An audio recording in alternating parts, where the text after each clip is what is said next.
O Vaticano II é o 21º dos concílios ecuménicos realizados na Igreja Católica. Essa história que temos estado a apresentar nesta rubrica, como sempre, com o Dom Manuel Clemente. Cumprimento, muito boa tarde. Boa tarde, Paulo. Obrigado por estarmos mais connosco. Uma série e uma história que remonta aos primeiros séculos do cristianismo, claro, de que este concílio ecuménico Vaticano II é herdeiro, não é? É herdeiro, sim, e na nossa série católica latina, o 21º. Mas ainda estamos um bocadinho atrás, não é? Nós fomos sim, ainda não estamos a falar do concílio Vaticano II. Fomos vendo os primeiros concílios, concretamente os do século IV e do século V, que no fundo assentaram e nesse sentido definiram o essencial da fé cristã em torno de Deus e da pessoa de Jesus Cristo. Depois viemos para aqueles concílios medievais, muito em torno do Papa, até vários realizados na sua própria Sé Romana, em Latrão, também os concílios de Lyon.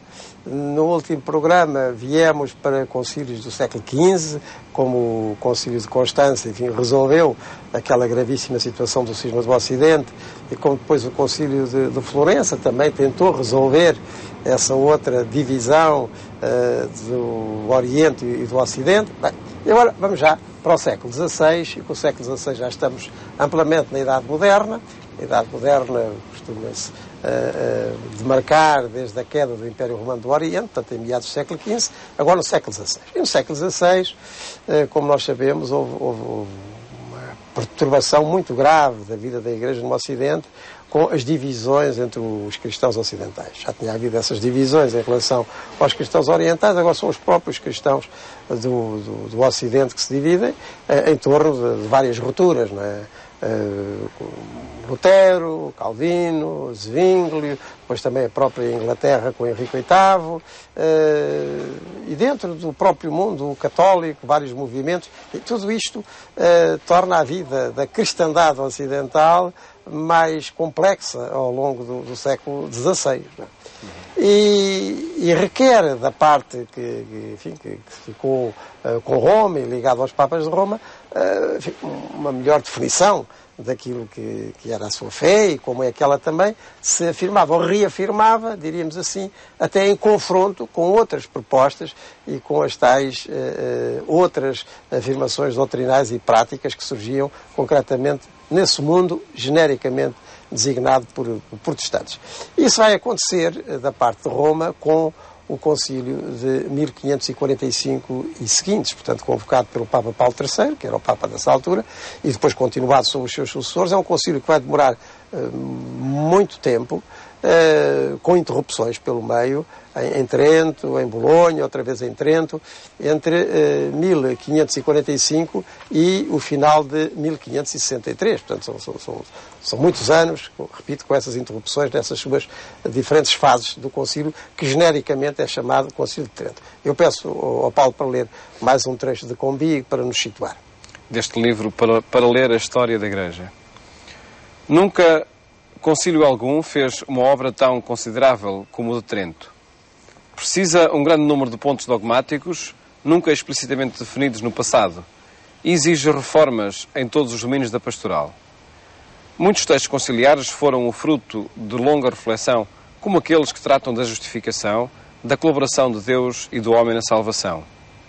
Entre as decisões pastorais, a fundação de seminários teve grandes consequências para o futuro da Igreja. Ora, aí está. E esse pequeno trecho já nos faz divisar a obra de Trento nas suas linhas fundamentais. Aí diz, e com razão, que nunca nenhum concílio tinha feito uma formação teológica tão geral e ao mesmo tempo tão polarizada da doutrina e da vida da Igreja. Isto também se entende. É porque se nós repararmos, os outros concílios responderam a desafios mais pontuais. Os nossos telespectadores lembram-se quando nós começámos esta série com o concílio de Niceia, o primeiro, 325. Ele respondia a um ponto concreto, que era este. Então, Cristo é verdadeiro Deus com o Pai ou é menos que o Pai? Era aquela questão que o Ário de Alexandria tinha levantado. E o concílio responde a essa questão com aquela formulação que nós repetimos no credo, não é? Deus de Deus, luz da luz, Deus verdadeiro, consubstancial ao Pai. Bem, portanto, é uma resposta concreta a um problema concreto. Mas quando nós chegamos a Trento, a resposta a dar tinha que ser geral e detalhada. porque os desafios, os retos que vinham dos protestantes também eram muito genéricos em relação ao conjunto da atitude cristã, face a Deus e face à vida, e depois concretos nos diversos aspectos da mesma doutrina. A começar logo pela salvação, que é um grande desafio que se punha, como se punha, não é? Portanto, o debate ecuménico, o diálogo ecuménico tem evoluído e temos chegado a uma melhor compreensão das coisas, mas como se punha na altura, era nestes termos. Então, a nossa salvação, a nossa justificação, digamos assim, é um ato puramente divino ou requer colaboração humana? E as obras que nós possamos fazer em correspondência à graça divina também contam. Isto é um problema fundamental. É uma atitude religiosa essencial.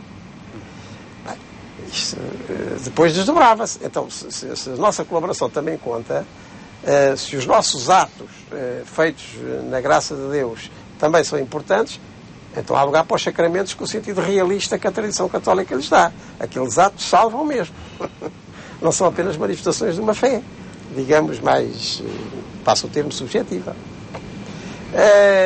E por aí fora. Portanto, há aqui um conjunto de afirmações doutrinais que o Concílio de Trento vai fazer para responder, e para responder com um esforço teológico que também, podemos dizer, é ímpar na sua dimensão no conjunto da história da Igreja, e na altura havia, efetivamente, teólogos e até biblistas que, da parte católica, como da parte protestante, podiam sustentar esse debate. Não era assim tão fácil noutras épocas mais reguladas, mas naquela altura havia. Portanto, a obra dogmática, quer dizer, atinente à verdade, dogma, verdades de fé, no caso, do Concílio de Trento, é ingente. Quer dizer, é uma doutrina geral e depois particularizada em cada capítulo. Sobre vários aspectos da vida da Igreja. Aos sacramentos, à vida cristã, à organização da Igreja. Isto daí que existem muitas referências a Trento, não é? Claro, nos dias de hoje. Porque essa obra é ímpar, não é? Ora bem, depois, e igualmente, como isso diz, a sua parte propriamente pastoral. Eu já tenho ouvido dizer, e não estou longe de concordar, que em termos pastorais, isto é, de organização prática do cristianismo na vida das comunidades e na sua projeção no mundo, o Concílio de Trento foi o maior. Quer dizer, nunca houve nenhum concílio que fizesse uma tal inovação pastoral na maneira da Igreja se apresentar e viver e conviver nas comunidades cristãs. Porque aquela Igreja e aquelas comunidades que nós católicos e católicos latinos em particular conhecemos, não é? Mas também germânicos, aqueles que ficaram com ligação a Roma, conhecemos da vida diocesana, da vida paroquial com quadro básico, não é? E em que os bispos e os párocos são essencialmente pastores, devotados ao acompanhamento do seu povo, com residência habitual nessas mesmas dioceses e paróquias, com uma formação específica para isso. Isso é obra de Trento. Isto é a vida que nós temos, a vida da Igreja, que chegou aos nossos dias. Mas ela é muito tridentina. Não estou a dizer que as paróquias tenham começado em Trento, nem que as dioceses tenham começado em Trento. Está muito antes. Agora, o modo de ser pastor, o modo pastoral de viver a Igreja, isso é muito tridentino. É muito tridentino. Aliás, o Concílio teve essa preocupação, porque depois, e utilizando já a facilidade da imprensa, que entretanto tinha surgido, não é? E portanto podiam-se publicar com mais facilidade estas orientações conciliares, o Concílio teve a iniciativa de fazer um catecismo para os párocos e que depois ajudasse os párocos na explicação da doutrina ao seu povo. O Concílio teve essa decisão de que em cada diocese devia haver um seminário para a maneira de sementeira, sementeira, se cultivassem esses germes de vocação pastoral e se formassem os futuros padres.